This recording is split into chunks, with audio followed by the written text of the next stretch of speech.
We're going to be looking at it's a bit like predicting the outcomes of an algorithm. Okay, so Sparty autos give discount based on the number of visitors in a group.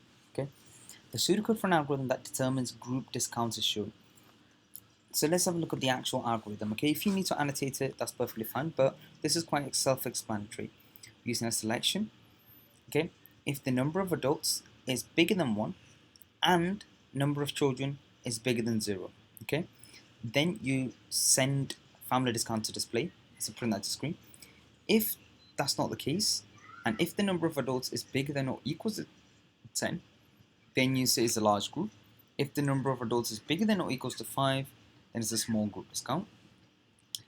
If none of that is satisfied, then it's a regular group pricing. Okay, we send that to display, and we have a nested selection here. Okay, nested selection means a selection inside of a selection, an if statement inside of an if statement. Okay, now the question is, the pseudocode for algorithm determines the group discounts is shown. Complete the input table to show the output of the pseudocode given based on the given outputs. Okay. Now you need to think about if you were to put these. So there are 3 sets of data: 8 and 0, 2 and 2, 12 and 0. If you were to put each of these data one at a time through this algorithm, what's going to be the output? Okay, what's going to be the decision it takes based on the condition? So that's our number of adults. Now the best way to do is I always tell my groups, if you cross number of adults with a pencil and write 8 at the top, and you cross off number of children and you write 0 at the top. And then you do the same with the rest of this. 8, 8, and that's about it. Okay. Now if 8 is bigger than 1, okay, 8 is bigger than 1, it is true, and number of children is bigger than 0. Okay, number of children is not bigger than 0. So that's false. That's not the statement that's gonna output. So if number of adults is bigger than or equals to 10, number of adults is 8, it's not bigger than or equal to 10, so it's not gonna be that one. If number of adults is bigger than or equals to 5, okay, it is bigger than or equals to 5, and because that's the first condition, this is gonna be a small group discount. Okay, that's the output it's gonna bring. Number 2. So again, scratch that 8 out, write down 2, 2, and then 2, and then for all of these variables, write down a 2 and see what's going to happen. So if 2 is bigger than 1, which is true, and 2 is bigger than 0, which is true, then you send family discount. So because this is true, the answer is going to be family discount. Okay, so the answer will be the family discount.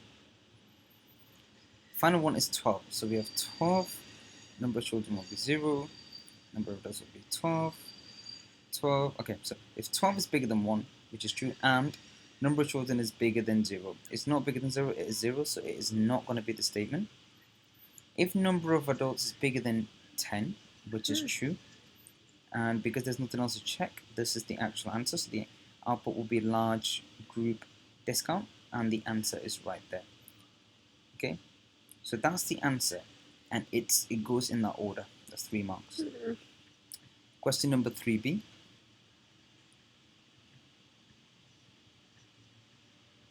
Pseudocode algorithm needs to be tested more thoroughly. Construct test data to meet the requirements set out of this table. Okay, the condition generating regular price. So you need to write a condition that generates regular price. Okay, that means all of these has to fail. So number of adults is bigger than 1, and number of children is bigger than 0. So it's an and. So I can actually write anything that's bigger than 0, as long as it's not 0. It's going to be fine. For the number of children, so number of children will be 0 or higher. Number of adults will be, I guess it can be anything. It can literally be anything. Okay, as long as it doesn't satisfy this condition and this condition. Now a few examples will be 1, 2, 3, 4, and then 0. Now 0 is already given, so it's fine. So you just need to worry about number of adults, which will be if it's bigger than 1. Okay, now I could have actually had 0 there, or I could actually just have 1 because it's not bigger than 1, so it's fine. Smallest group qualifies the family discount, so I'm looking for a family discount.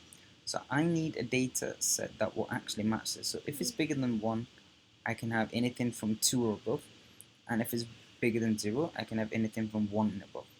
That would actually land me the output of family discount. Tell me if it's cool, and tell me, and have a look at what you think. If you're still struggling, just put your hand up, I'll come around to you. And if you're comfortable with that, go on to question number 4.